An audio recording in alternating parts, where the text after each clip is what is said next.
You've probably heard of haunted houses, but few people talk about what's underneath them. In the small town of Adams, Tennessee, there's a cave. It sits behind the old Bell family farm, the place where America's most famous haunting began.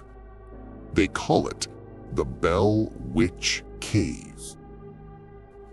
Locals say it's not just a cave, it's where the witch went when the house could no longer contain her.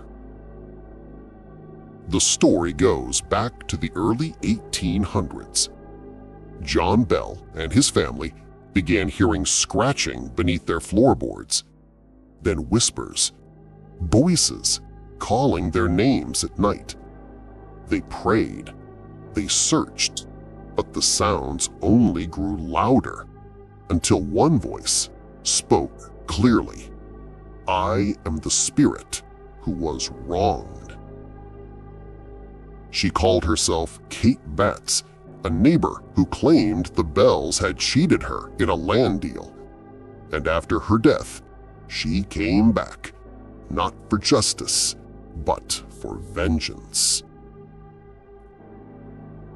Doors slammed on their own, furniture levitated, and every night the family heard laughter echoing through the rooms.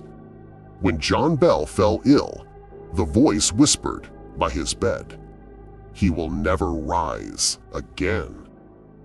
And he didn't. When they buried him, the sound of laughter rolled over the fields.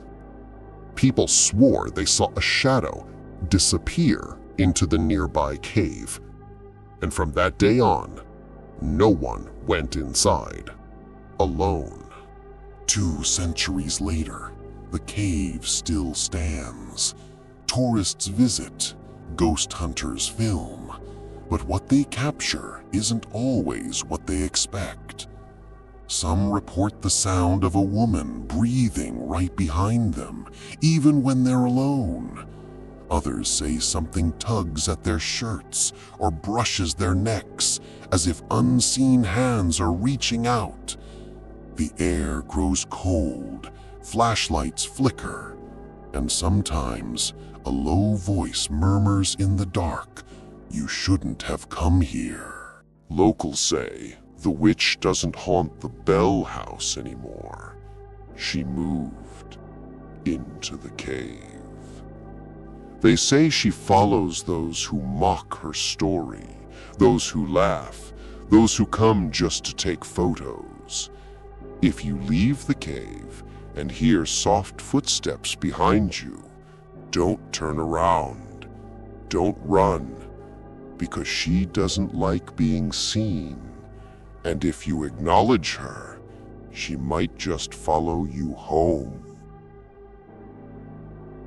Some spirits don't stay in the house. They follow you into the dark. And the Bell Witch is still walking in Tennessee.